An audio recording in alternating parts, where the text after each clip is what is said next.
Welcome, folks, to Reality Gurus, the show we take a commonsensical approach to issues through complex conversation. You know I'm your host, G. Cleve, and first things first, good evening, good evening, good evening. Get in the comments and say it right back. Don't be rude. Make sure you hit us with a like, a share. Check out that youtube.com/Reality Guru Show. Consider subscribing. We got an evening show for you tonight, and it's going to be a bomb burner. You know, I got my man DB, Ye, and a special guest, Devron. Specifically for Hey, this, what up, everybody? particular episode, we got my man Devron. Devron, man, listen, man, thank you for coming out, joining the show. I appreciate y'all, man. Mm, I'm not sure if you're going to feel that way in about 25 minutes, but uh, we'll see what happens. Let's get into it, folks. Y'all see the title: Gentrification, pros, cons. We're going to have the guru review on this situation here. Of course, you know, across the country, major cities, New York, Philly, Baltimore. You guys see that over the course of the last 10, 20 years or so, a lot of funds has been dropped into these cities and building these things up. I know, for instance, I'm from New York City, and I remember some years back when Harlem had all of those brownstones for like $1. And if you didn't have any financial knowledge, which I didn't at the time, you look at that shit and you're thinking, yeah, even though it's $1, you can't even live in this place. So, why would you get something like that? Fast forward 10, 15 years later, if you go to Harlem now, you probably wouldn't even recognize it if you was from New York City and remember it back in the 80s, early 90s and stuff like that. So, the question is, like, gentrification as a whole. You know what I mean? How do you guys feel about the idea of gentrification? Is it a negative thing? Is it a positive thing? I just mentioned about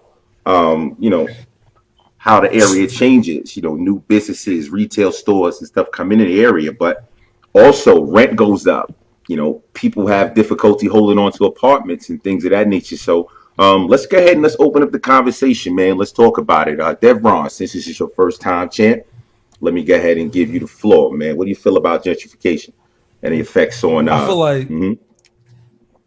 I feel like just like anything in life, there's pros and cons to everything. Mhm. But I think overwhelmingly, gentrification has a lot of more pros. When you look at what it does as a community, it basically represents a sign of economic growth. You have areas that are forgotten about in America. Atlanta is one of the places that's being gentrified right now. And you have cities that were forgotten about, and you have investors basically coming and saying, we care enough about making money that we're going to bring this city up to a standard where we can make a profit. Mhm. And also the citizens that live in the city can benefit off those investors basically putting their money and pouring it into this community. Mhm. And you talking more jobs, you talking money coming in, you talking new construction. Everything is good, but there are some bad parts of it too. Like some people, just gonna say the worst case scenario, some people may be displaced, Mhm. and that displacement could be them going to a lesser neighborhood or whatever, or being homeless.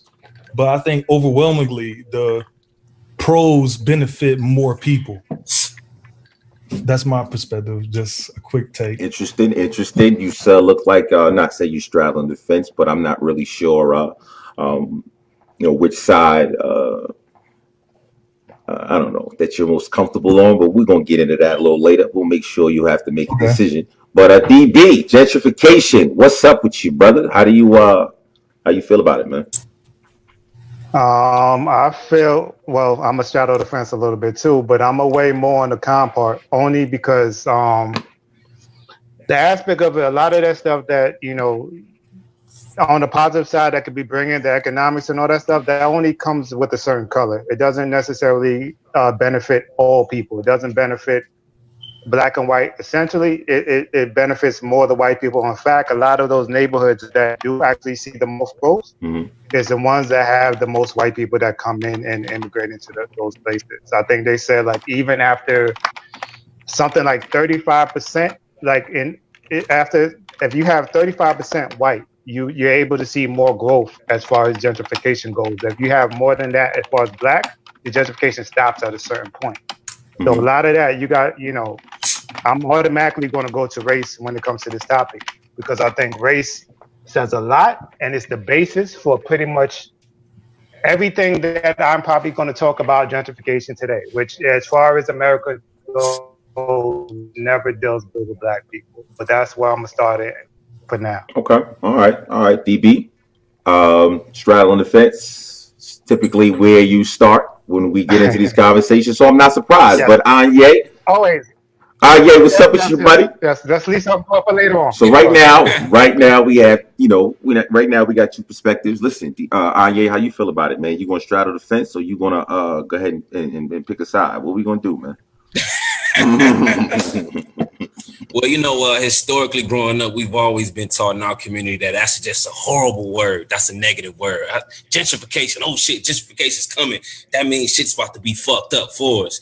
So I'm of the mindset of I'm trying to figure this whole thing out, because I'm trying to say, hold up, in 2019 in big business, when capital is moving, how can we figure this thing out as a community? How can we figure this out to where we can benefit from this? My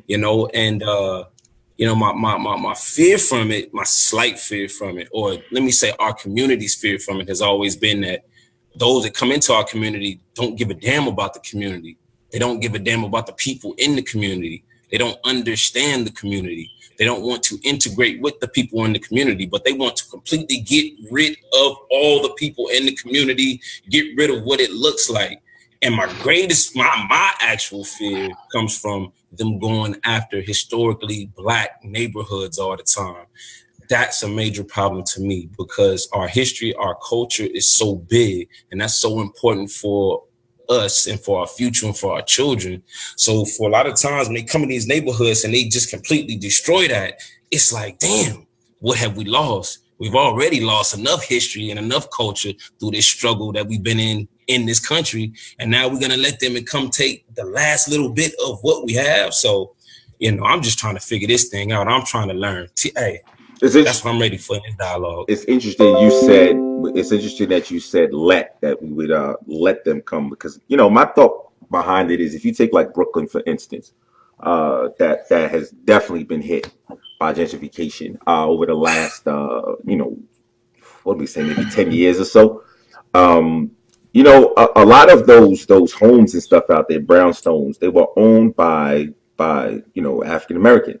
Right. So here's my question. Like, what kind of responsibility do we have into, a certain demographic coming in and taking over a neighborhood or community, which was usually, predominantly us? What responsibility do we have if we're selling the property that we have out there? Devron, what's up, champ? How you feel about that, man?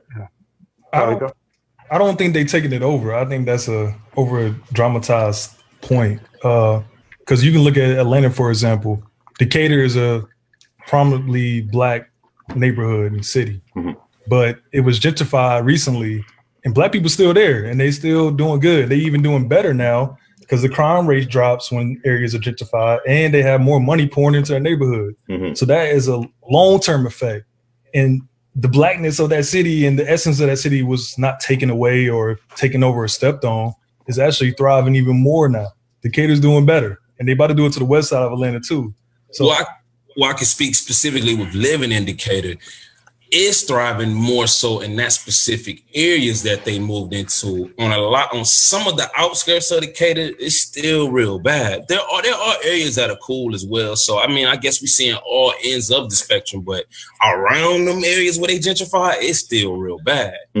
Let me ask this question, Devron, just to because of so it seems like now it sounds like you are more in support of gentrification. So what's the difference then? Like, because the way that you're talking about Atlanta or Decatur specifically, what's the difference between that and say a Harlem, where the residents in Harlem prior to let's say 10, 15 years ago, predominantly African American, Hispanic, or whatever.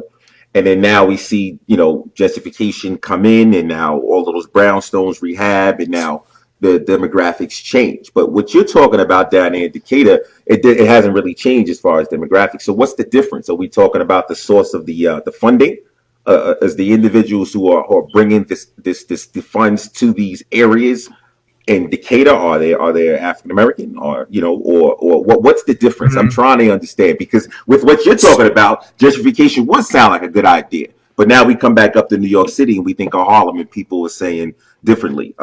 Amazon is not coming to New York City specifically because of all the noise that the community was making about it. So what's the difference in your opinion?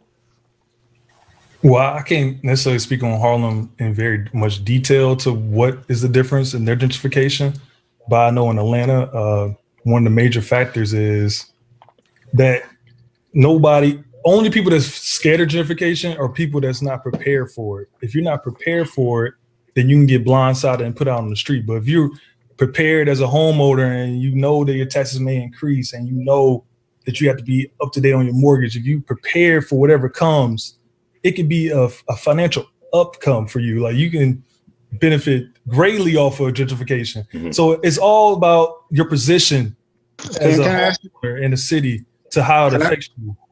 Can I ask a question? Like, how long has the gentrification movement been moving in Decatur? No, that's a good question. I don't know when it started, but it's definitely happened. And yeah, it's an uptick.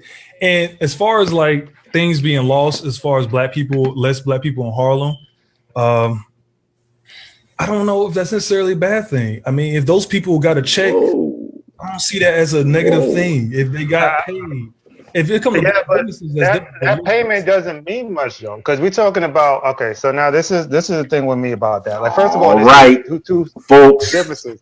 Put your seat belts on. We getting ready to get to it. Let's go. No, this is the thing. That one-time fee, it depends on how it comes. If you are prepared, like you said, if you are prepared, knowing that you're going to sell the house and so forth, then that makes sense, because you're turning a profit. Right. At the same time, a lot of people's wealth, black people's wealth especially, is in those homes. That's the only thing that they own, that they have, that is actually something that they could pass down to their kids, to the next generation. And a lot of them are not necessarily looking to sell. They're forced to sell because, again, they might be ready for property taxes. They might not be ready for the height that is actually pushed to once you have all these companies come in, right? So a lot of that is now you're taking their wealth away that they could pass on to the kids. And now they're left in an unstable situation because now they might not even have a home to go to. So how do you balance that out? If you're getting a check, how you losing wealth? You gaining wealth. You're not gaining wealth. You're gaining a fee. You're gaining money. You know what I'm saying? Like, if put it like this, like if you have, the house itself was something that you could put bank on. You had equity in that. Now all you do is have money. So unless you can buy a house and a land now. You can, but a lot of those people that buy those houses don't necessarily know all of that. The fact is, there is the education level there as well. Those same people, I'm talking about people that are not prepared for that. I'm not talking about people that think in that aspect of buying a home, flipping it, selling it, waiting until the property taxes coming off and so on. I'm thinking people that's thinking about generations, right? Now they don't have that. Now they don't have anything to pass on to the kid. They got that few $100,000. You can pass it on to your kids some way, somehow, but that's not necessarily mean they're going to, because now they still have a different standard they have to go by. No, they don't have anything stable per se. Okay, yeah. Let me jump in real quick, fellas. Okay, speaking specifically on Los Angeles, a lot of elder black people fought for years to buy property out there in Los Angeles. They bought those properties. They worked their backs off to pay those properties off, to pass those properties down to their children. Their children inherited homes where they had no mortgage. When we're talking about generational wealth, think about how that helps to start you off in life. But here's the problem with specifically our people in a lot of these situations. We're not educating the youth properly on the power of real estate and how to take advantage of such and just some type of financial literacy. So going back to Los Angeles, a lot of these kids inherited these homes. Let's say these homes are worth like maybe like $400,000. People get to knocking at their door, like, you know what? I got a check for you for like $250K. They see that fat check and they like, ooh, I never seen this type of money in my life, man. I got a little bit of debt too. They take the check. They've been doing it. They keep doing it. They taking these checks and they get moved out to the valley to like 200K homes or whatnot. And of course, it's the same thing over and over again. once developers have these areas, now that same house that was worth like $400,000 is now worth $700,000 to $800,000, and now your black ass can't afford to move back in. So we drinking the Kool-Aid again and again and again and again and again, and we're not learning this lesson. And grandma and granddad is rolling over in their grave like, what the hell are you doing? Just chasing a check. Yeah. So you're not supposed to sell. You're supposed to sit on a house that tripled in value. You're supposed to just sit on that and not acknowledge that you have a major come up in your life. Here's the thing. No. I'm saying they're selling before it triples in value. Right. Okay. Right. And they're probably selling it for less than it's actually worth. Oh yeah, definitely. So now we're going back to my original question about what responsibility do we have in losing this wealth? See. So my response to you, D, if we go back to the question you asked Devron about, you take that check, right? And now you just have the cash, you lose the wealth, right? You ask what choice do they have because property taxes are going up. You wait, you stay the course. Understand that, as gentrification, the process continue to move on, you're going to, get more value in your home. So how you defeat that, you got to take out a little home equity line of credit. Start tapping into the equity as opposed to selling the home completely. Then you could assist yourself with. Well, I mean, I get that, but eventually, again, it depends on where you're doing it. Like, and it depends on what age. It depends on what education. A lot of this for me is education as well. It's, I'm not saying that y'all wrong in learning how to invest and learning how to flip homes, learning what the other thing is. I'm saying the education is not there. And the bad part about gentrification is exploiting that. It's exploiting that fact. I disagree. So gentrification. I disagree. Only because as far as the exploitation, I disagree because you can't hold developers responsible for a community's ignorance, especially if they own homes. Like we're not talking about people. This is what I'm saying. Hold on for a second. Okay, go ahead. We're not talking about people who, this is no knock on anyone, but I'm talking about, say, residents of like housing project or just renters. If you own a home, right, then you have done something right in your life financially, either with your credit, right, and you have some understanding of how money works on a minute level, right, that I can't give you the excuse of of selling your home for less than what it's worth and not sitting on it for at least another 2 years. I take that with age. So like if we're talking about certain neighborhoods, because most of these people that's actually moving into these homes they're gentrifying are probably more younger black people too. There are younger black people that's buying it. So younger buyers, I would agree with you. Like they have more of a handle of it. Now we're going back to these older neighborhoods, these depopulated neighborhoods, right? Which are older, which normally have older buyers, which bought it in a different thing. That basically their frame of thinking is a little bit different. Their frame of thinking now, when these buyers come in, and when you hear a lot of these stories, they do calls every single day harassing these people. Sell your home, sell your home, sell your home. They do other things. With some of the, I've heard some stories where developers and real estate agents and all this other stuff call them and saying you got to sell it because the state's going to take it, kind of tricking them into actually doing it. So there are exploitative tactics in some of these areas. That's what I'm saying. Like, so there is differences depending on who the buyer is and who's actually the ones that they're actually targeting. So there are differences in that. But I think with a lot of that. And that's another thing on top of that, because you bring in up the rental aspect. So there are the homes part, and we're just focused on the homes part. But if you're looking at the whole community, you're pushing out a whole lot of people that are left with left choices because they are renting.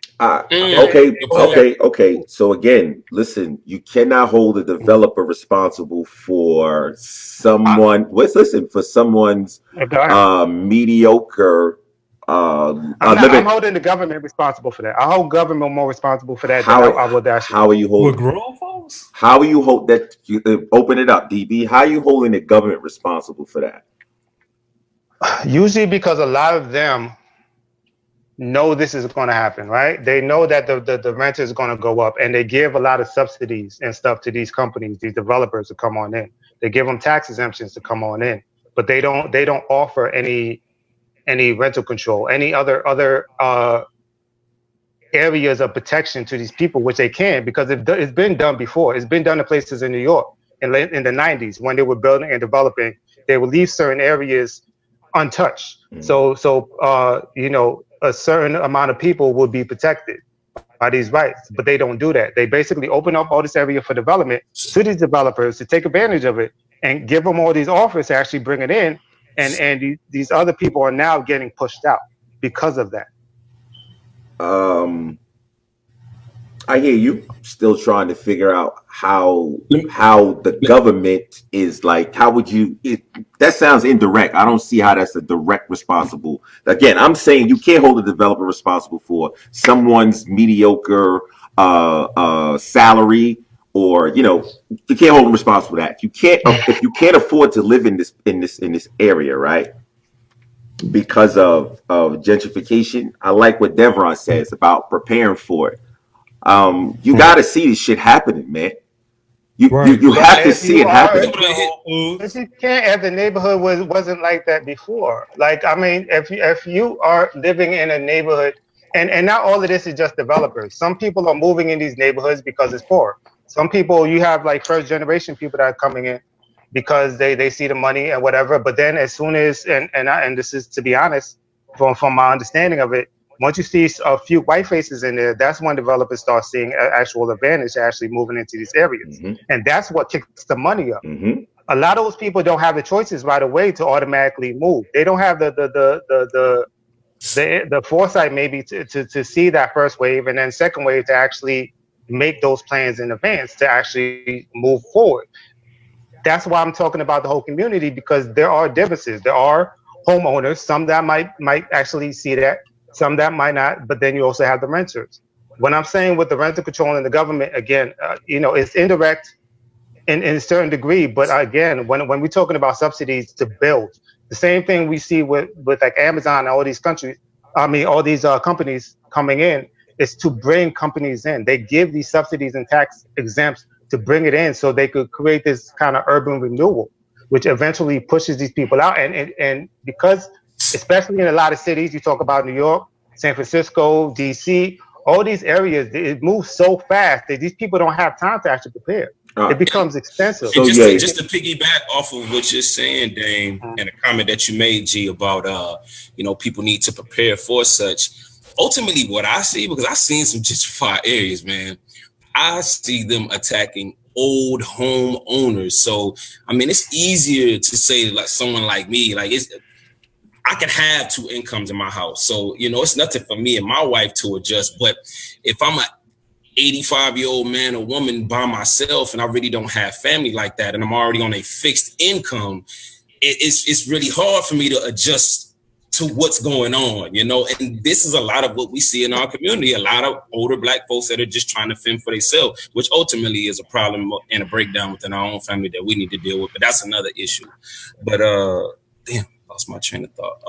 But that becomes their responsibility as a grown person living in America. But here's the thing: you still got to remember they grew up in a different America. These are older Black people that was just, hey, I'm dealing with being Black in America, and I'm catching hell.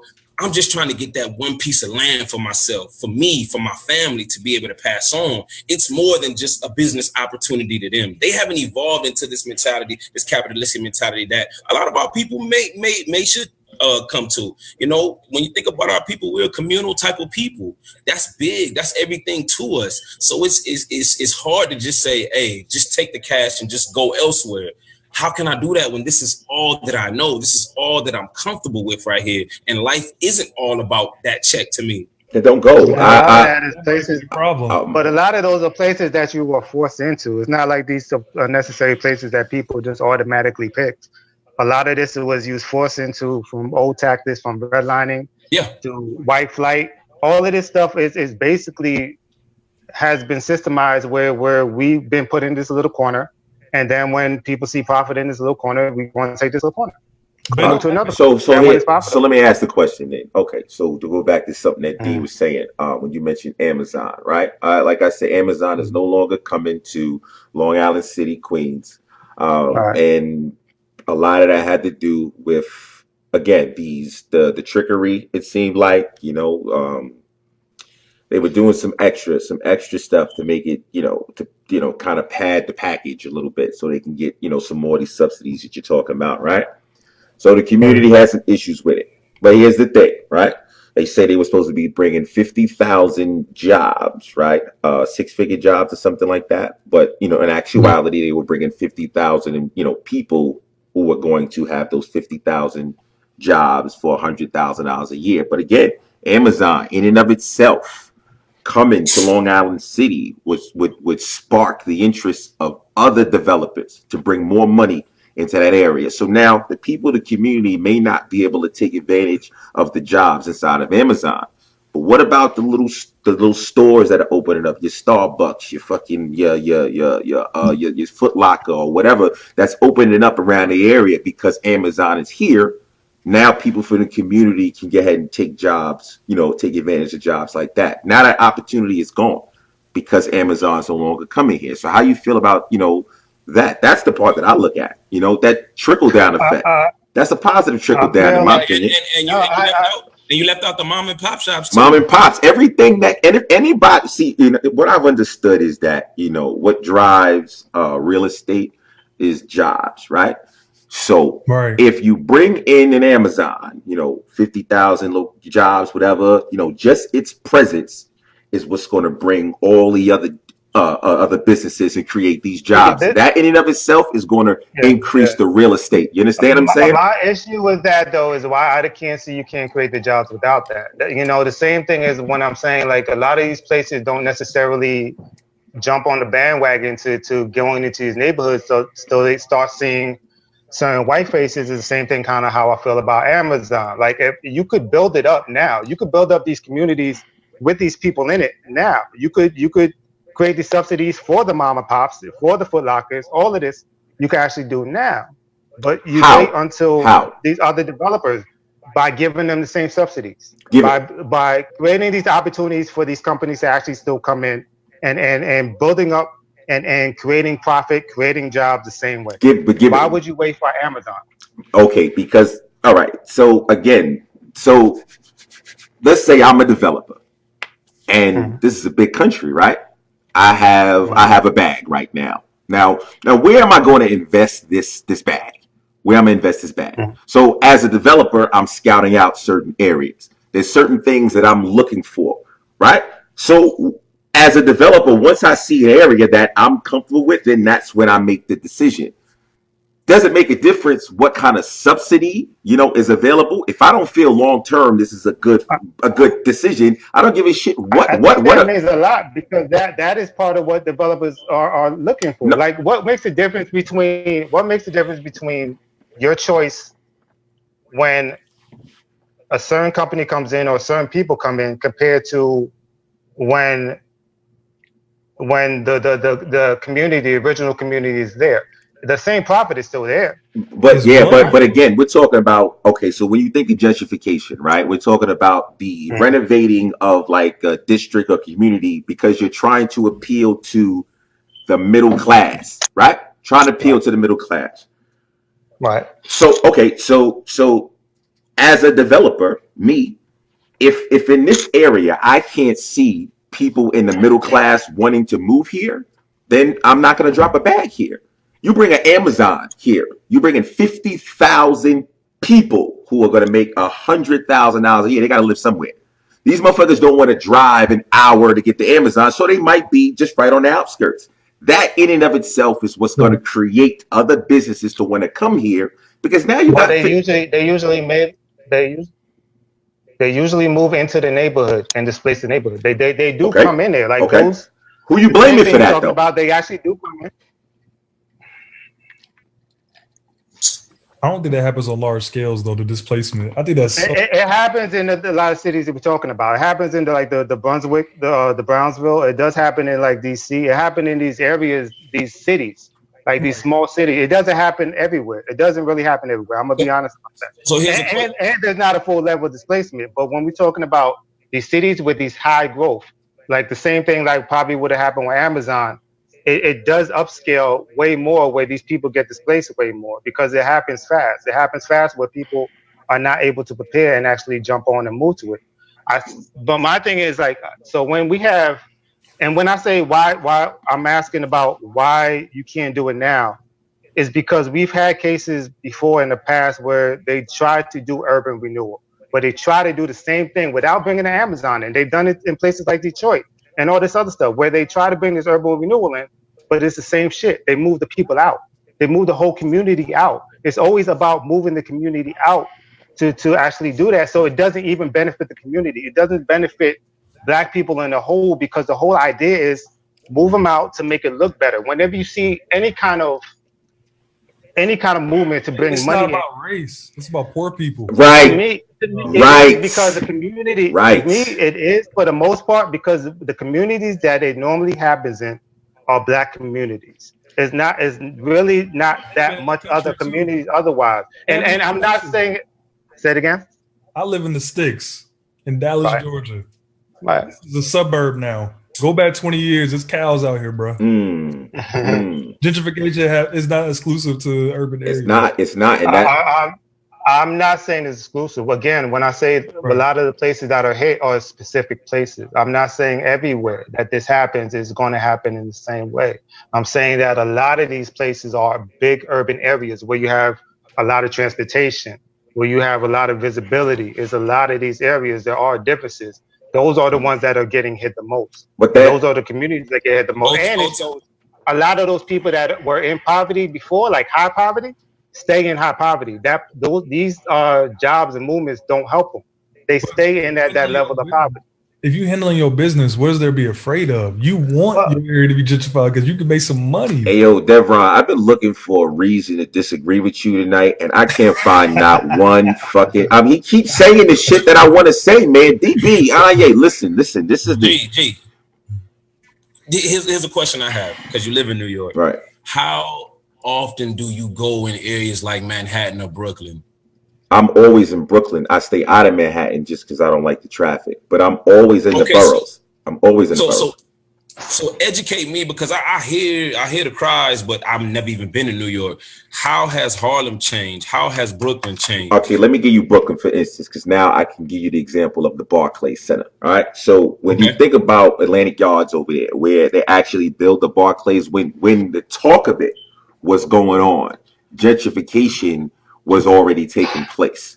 So, of course, we don't really know about decisions made, when someone gets greenlit to be able to put a stadium. We don't know about any of that. But behind the scenes, it was known that they were trying to bring the New Jersey Nets or the Nets franchise to Brooklyn.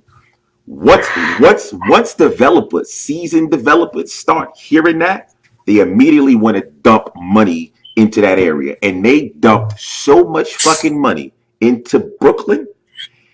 To tell you the truth, especially if you know basketball and you think about the players that the Nets have, they will really rival the Knicks as far as ticket sales, in my opinion, over the course of, and that's primarily because of, if you go down to where the Barclays Center is, it's beautiful down there. It's beautiful down there. Rewind to before it was there, Atlantic Yards over there, it was rat infested. I mean, I have pictures of these rats that they caught in Marcy that about, 3 feet long. This is what the area was like. So if that helps you, a little bit as far as giving some insight as far as Brooklyn's concerned, the Barclays Center coming to Brooklyn was, and for me, that's a really good example of gentrification and the impact and the effects. You want to see it? Go to Brooklyn and you'll see what I'm talking about. So the thing about it, though, I remember hearing a lot of things about people actually being put out their homes in the Barclays Center, and one specifically where a lot of homeless people was left out because it was a shelter specifically that was shut down and kicked out because of the Barclays Center. So there are downfalls. I'm not saying that y'all are not wrong at all. I'm not saying that there is not some level of profit to be made. I'm saying that the way we are now, that profit is hard for us to make it. I'm not even thinking about it in terms of profit, though, DB. Honestly, I'm not thinking about it in terms of profit. I'm thinking, well, even partly of the idea of building the community up, because it's not necessarily the original community that's going to actually profit from it. Yeah, see, that's one of the questions I have. Like, I saw a this little clip on YouTube of I guess a spot in Brooklyn that had this famous Biggie mural. And you know, once that area specifically got gentrified, you know, white folks in that area was like, we don't want that shit on the wall right there. And you know, people that have been there for years that were still there was like, well, what do you mean? This is a Biggie mural. This is Brooklyn. What do you mean? We can't take this down. But they was like, no, we don't want that ugly ass shit on the wall. Get rid of it. And they painted over the shit. They fought and got it back. But from my understanding, they got painted over again, you know? And again, I know money is the power in this land that we live, but you know, certain people feel like that's a part of us. That's a part of our culture. That's a part of our history here. Does that matter anything? Here's the thing. If the history, you know, the sentimental, you know, if it's that serious, then as a community, you do what you do to hold on to it. This is where the shit gets a little foggy, Anye, because nobody can come into the community and take over unless they're allowed to do so, bro. You understand what I'm saying? I'm with you. We fucking up. Because we need to be in these type of hidden circles where we're putting together money, we're putting together plan, and we're saying, hey, we live in an area that is valuable. Let's understand that this area is valuable and that they are coming. Let's take control over this before they take control of it. How many times does history have to tell us that they're coming? Exactly. So let's not just sit back and be, you know, lapsy daisy like they coming. Exactly. So instead of us sitting back being the victim and playing the victim role, let's figure out how we can capitalize on this for us and generations to come, and how we can hold this history and hold this culture in these areas. So it's definitely on us. I'm not blaming nobody but us. I give you yeah, go ahead, Dev. We ain't heard you in a while, man. If I sell my house in San Francisco, an area that's gentrified already, like, am I harming the black community or the black essence of that city? Because now I'm moving out to wherever else. Ultimately, what you're comparing is you as one person moving out, as opposed to a whole community getting pushed out. It's a big difference. But some people gonna stay. Like, you see that in every city that's being gentrified. People. It's very few. Here's the thing. We all know that there's going to be, you know, I hate to use the term casualty, but there's casualties in, you know, in any decision. But all in all, like if you look at the idea of gentrification, can you say that this thing is just a bad thing? Can you really say that? Can you really say that? I'm not. But that's the issue with this. I'm not saying it's just a bad thing. I'm saying the way it is now, the way it's structured now, it doesn't benefit the people I think it's supposed to benefit. Like the slogan that they give you, the better the neighborhood, better the community, I don't think so. And I also, you know, I think essentially that is the main problem for me. I think of course we can make the profit. Of course there is accountability. I heard a story today about a group of people who lived on one block, who came together and decided not to sell. So they kept their little property to actually not sell. That kind of shit I'm with. That kind of shit, like if you had that mindset to sell, flip, make another profit, build for your community, you do. But that's what you're supposed to do, but we don't. A lot of this, for me, falls just in the fact of how we've been raised with financial illiteracy. A lot of it is to a point where we don't understand a lot of things. Like a lot of these communities that we have in, like our black people's money is not even worth as much as white people money. So that little money that you're actually making off of your property that you're selling for less. You don't have to sell for less. No education. Say again. You don't have to sell for less. It's if you don't know that. I'm but talking about the who are you holding responsible for that, DB? The fact that they don't know. It depends on who we're talking about. It depends on who we're talking about. Who you talking about? Who you talking about? The people that you say don't know. Right now we're talking about mainly because we're talking about communities. So mainly right now when we're talking about homes, I would say there's a difference of accountability, and I try to split it. I try to tell you when I'm thinking about older generations who are trying to hold on to their property, who has a different mind state of what actually property is and passing on generational wealth, something to pass on to families. compared to young millennials, I feel there's a difference. I feel there's more accountability on the millennials now, to a certain degree. Even though the older generation you're talking about, they own this home. All right, so here's the thing, right? Do you guys, all you guys homeowners, have all you guys gone through the process of a closing Yeah. of a? Okay, so if you all have gone through the process of a closing, right? Tell me that basic knowledge of how that process works. That you wouldn't understand how to apply what you know as far as that to the effects of gentrification getting ready to come. Why not? Tell me why. Why was the process different from them going through the closing than it was for you? It's the same thing. A settlement sheet looked the same way for 100 fucking years. It's kind of not. Like, I mean, honestly, and maybe I am messing myself up by saying millennials. I only say this because they have more of a opportunity, because a lot of them are first generation homeowners. I'm talking about people who have a traditional home in older neighborhoods. Okay, but what I'm saying, like, if you look at like the financial crisis, who were the people that got hit the most? Was Black people. The reason they got hit most because they had predatory loans, because they didn't know basically the whole idea of buying home. They didn't have financial literacy. That lack of financial literacy hurt them in the end. Okay. So we're talking about people who should have never had homes in the first place versus people who had great credit or good enough credit at the time to be able to obtain their home and pay it off within 30 years. Those are two different classes of people we're talking about. What happened in 2008 with the predatory housing issue, people who should not have gotten loans were given loans.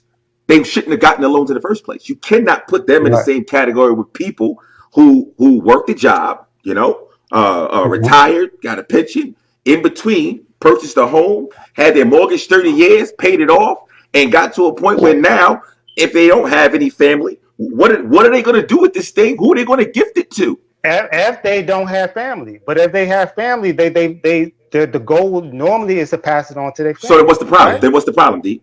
If that's the goal, then what's the problem? Because somebody made a phone call and said, "Listen, I want to buy your house." That's what we're talking about here. Because they're constantly getting it, and on top of that, because their property taxes get kicked up so high, they can no longer afford to actually keep the house. Again, I have an uncle down here that's a general contractor, and he helps these developers get a lot of blocks on the west side of Atlanta.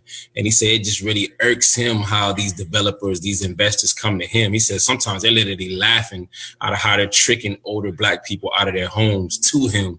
I mean, just to show the arrogance behind it all, that they can laugh to a Black man about taking it from an older Black person because, all they see is a dollar sign. They don't give a fuck how it displaces or how it makes that person feel or how it fucks up that person's life, At the end of the day, but I'm not saying it's that developer or that investor's fault, It can't be. It cannot be their fault, even if they're exploiting. It cannot be that. Listen, this is the business that they're in.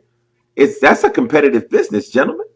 Trying to be able to find people who are what's the word that you use?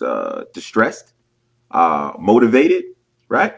That's how investors, make their profit. Whoever gets to the motivated seller first is the one who gets the deal. So now my question becomes, and I don't know how y'all neighborhoods look or whatever, but I do live in a Black neighborhood.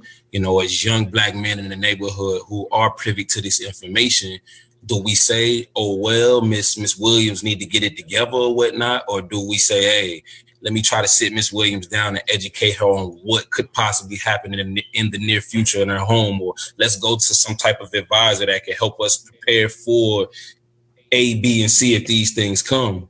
Okay, so all right, let's address you and D's point. All right, so D mentioned about if they had family, right? So so now you got 85-year-old, say grandmother owns this house. And she tells you, listen, I keep getting these phone calls from these people and they telling me I need to sell my house, right? according to D, millennials are supposed to be more educated about how this is supposed to work. So if they have family, Well, you know what let me rephrase that because I don't want to get lost in that point. What I essentially mean by millennials, and I'm trying to figure out this while I'm talking to y'all. What I'm saying about millennials is because a lot of them are first time home buyer, and this is me being maybe stereotypical. A lot of them, I think, probably have the mindset more of somebody like Devron with this idea of turning a profit, the idea of buying a home just strictly as an investment compared to actually buying a home to live in, to build a family, to pass on to the next kid. So that's kind of why I split the difference because that is my idea of a millennial compared to an older generation or older generational homeowner, essentially. okay, but even still, I'm just saying for that elderly homeowner who you guys are saying possibly is being they're being preyed upon. If they have family, then somebody should assist them with that. And if they don't have family, then what's going to happen to the house anyway? So my thing is, so then take the cash, go ahead and move into an elderly home where they play bingo and canasta and all this shit every other Sunday, right? You got a nice little bank account. I don't know. This is what I'm saying. Listen, you have two options. I don't know. You sounded like the dude that's ready to put grandmas in the old I'm folks not, home. no. If you don't have family, then there's no one to take care of it. You understand? Yeah. So you got your two situations: an elderly person without family and one with family. If they don't have family, what's going to happen to the crib anyway? If they have family, Well, then you put that's splitting the difference again. So if you're saying without family, that's still splitting the difference. No, you said overall. No, right? you said that. No, I said with family. I said with family. I said what if they have family? You said if they don't have family. I said what if they do have family? If they have family, you're saying that generation should be more informed about finances and be able to direct their elderly relatives on what to do. That's what you said. I'm just asking you what I'm giving you a solution because gentrification, in my opinion, is not a bad thing.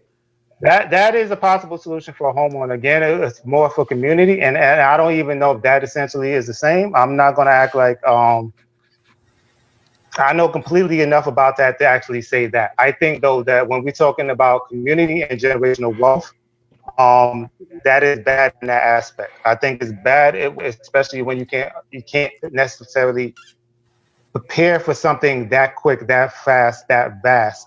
Especially when I do feel you a homeowner though. That's your responsibility. But I am a first time. Yes, I understand that for myself.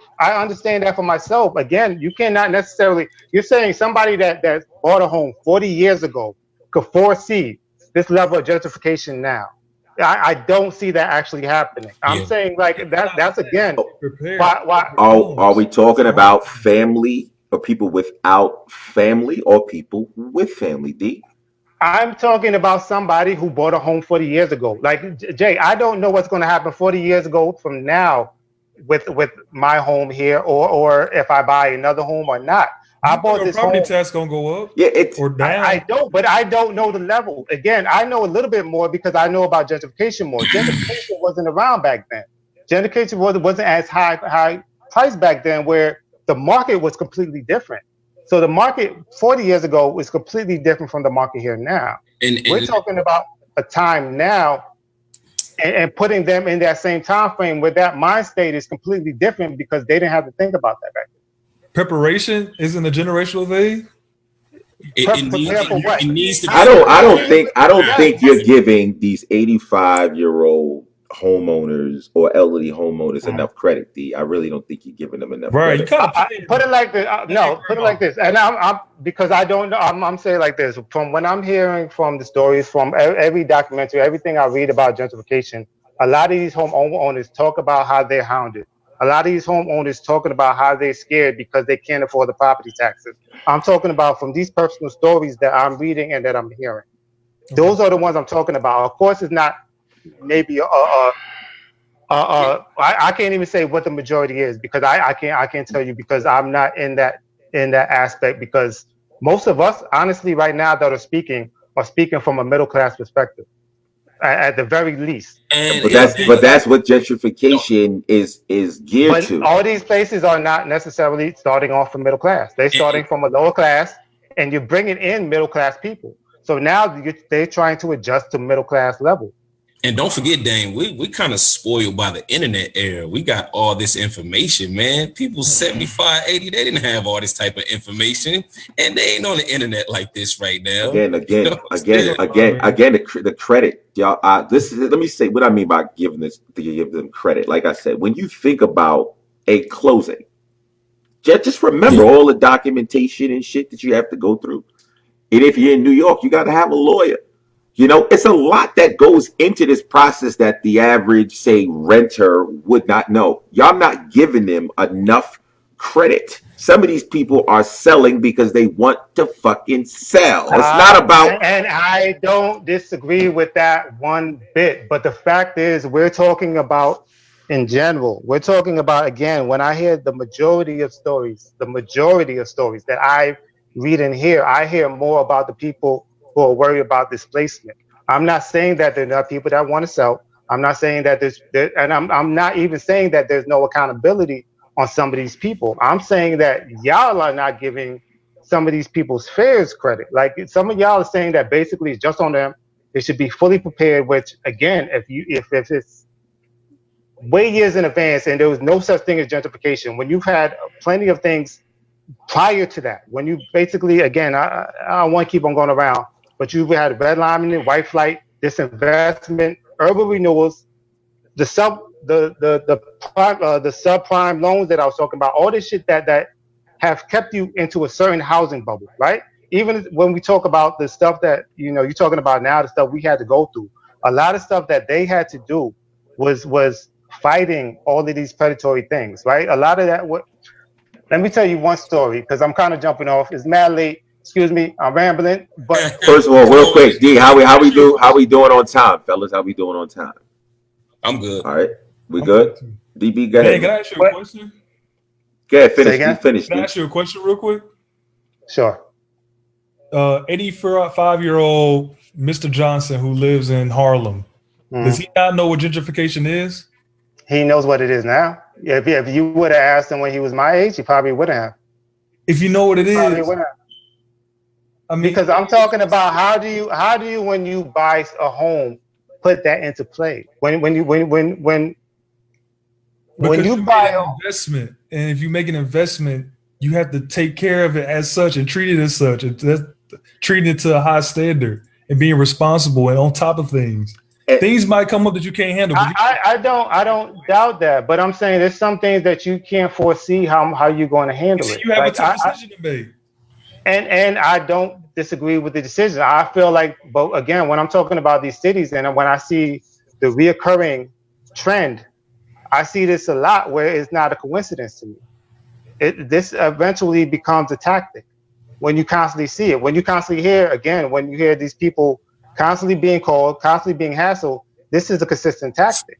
Okay. That it feels like they're being preyed on a little bit. People are definitely being preyed on in the scenario of gentrification, but only people that fear are people that's not ready or prepared for it. If you prepare for it, it is not a bad thing. A question I want to ask everybody: like, did any of y'all grow up in a historic Black neighborhood? Kind of, sort of. Y'all all quiet, so pretty much none of y'all didn't. So, it's kind of a disconnect here in this conversation. And that's why I was kind of trying to say with the whole middle class perspective. Right now, we're in a place where, we all are homeowners, and then we're only keeping it at homeowners, which there are a lot of people in that neighborhood that's affected. Right. We keep on missing the renters, and even certain places that could use the resources like schools, which don't, because usually a lot of charter schools come in with the middle class, that we're displacing a whole community by just talking about this. There's a whole community. There's no evidence of a complete communal displacement. I mean, where are you getting that from, bro? Well, what I wanted to say. All right, so okay. Well, yeah, real quick, because I want to jump on. Give me it's just so I'm clear. When you say historically Black neighborhood, like let's take Atlanta for instance. You meaning like the street that Dr. Martin Luther King's childhood home and Yeah. all. Like you mean something like that? Yeah, around that area. That's a perfect example. There's a Butler Street YMCA. It's called a Butler Street YMCA right down the street from even there. That's the YMCA that I grew up in as a child. That's the birthplace of the civil rights movement. You know, that's a place that soon I want to take all of my children to, show them the pictures on the wall and tell them all of the history behind this place and tell them how those who are on those walls fought for our people to make things better for our people so that life, their existence is better now than what it was back then. Mm-hmm. You know, I see a lot of value in that. Once that's gone, you know, we lose a piece of us. We already say that they're distorting our history. You know, they're changing the faces on our history. They're changing up the narrative on our history. Or to take specific places away from our history is really taking one of the biggest chunks out of our history. Taking away that old lady from the end of the block that could tell you the history in this community. That's big. I grew up in these communities where everybody took care of everybody. It was that communal vibe. Okay, but once you start to displace people and we just all over the place, now what are we? Black we gotta check. We got to check. But now what are we? We already are people that's fighting for our existence and don't really know our culture, trying to understand our history, where we came from. Now the little history that we had here in this city is even taken. If we say, hey, we're descendants of slaves, but we at least know our history, you know what I'm saying, after slavery within this city. But once that's taken, damn, now what do we have once the money has run out? I mean, but if they knock down that YMCA, that memory of that place lives with you. You are the history. You carry that. I need that physical building there. I need it there. I need it there. I need it there to show my kids, so my kids can grow up in that same place, so they can take their children to that same place and many other places like this, historical landmarks. Now, when you, I'm pretty sure that there's a process, like you could petition to get something considered historic or something like that, or like officially, like, you know, like protected lands, and, you know, when people come in that don't want that shit there, they have tricky ways of going around all that shit to getting this shit the fuck up out of here, because they don't understand the value of this history and this culture because it's not theirs. Well, if they don't want to see it no more, they're gonna get it the fuck up out of there, and that's why we got to save our communities. I always, you know, I always question, like, when you think about, all right, unfortunately, we're separated, you know, especially in this country, like by race, black, white, whatever. But I always find it weird that, you know, when you think about certain strategies that other ethnic groups or other races use, and, you know, sometimes we consider the shit, you know, immoral. But we can look at examples in our own ethnic group when we do similar things as well. You know, it's like it's about a survival thing, right? If let's say, for instance, you're white, you're Caucasian, and, you know, and especially, let's take New York for instance. The reason why that gentrification thing also was happening out there is because a while back, all, you know, white people moved out to Long Island, right? And over the years, they realized, I'm tired of making this 2-hour fucking commute into the city because of all this fucking traffic, right? So what did they do? You know, we're going to move, sell the cribs out here or rent them out, whatever they did, and we're going to move back into the city. Now, think about it. If you were Caucasian, just based on that, what the fuck is wrong with that? Feeling like, listen, I'm tired of having this. But what I'm saying is, because they're feeling that way, I'm tired of taking this 2-hour commute. The majority of them out there in Long Island, we're gonna move back to fucking the city, and of course, what winds up happening?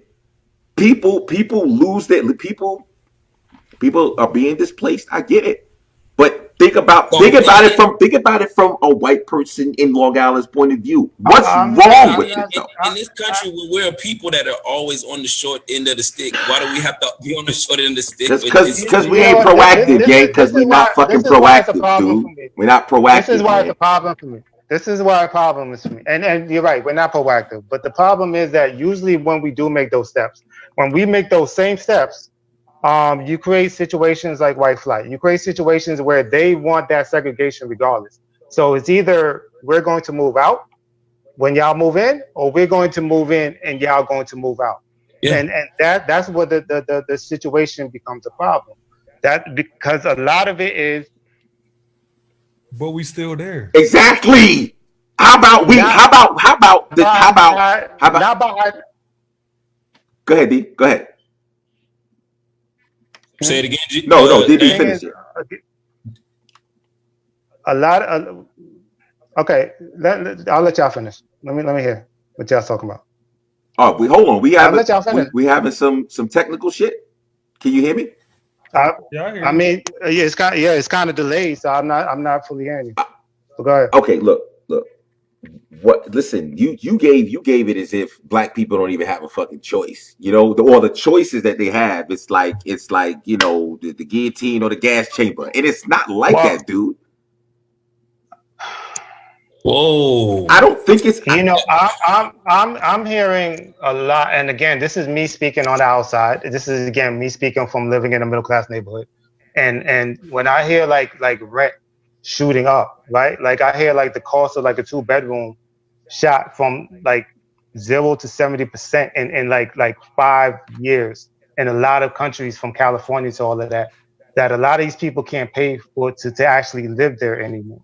That they actually have to move out to a poor neighborhood. So the same thing that basically is happening where these white people are moving in, right? Because it's poor, and then the money comes up. A lot of these other people now have to move out of that same neighborhood, right? I'm not saying that there's not any that exist. People are moving where they live right by side, but a lot of black people are moving out. A lot of the community itself is changing. A lot of the way the community actually moves is changing. When you hear certain stories like women calling cops on people playing in the courtyard because now their view of how the neighborhood should be comes into clash of another one where it's creating a tension. I can't even find a statistic, but the statistic where I hear that the whole health demographic of black people changed in the gentrified neighborhoods, where it actually goes down because of the way they interact in the community. There's a lot of other problems that come with this gentrification. There's a lot of other things that come with this mixing of it. I don't blame white people. Again, a lot of this, the examples I heard of what you're talking about is usually the first generation white people. It's the first people that come in because of those same things. There's more necessity. It's more, they can't afford to live in a certain area, so they come in and they make that move.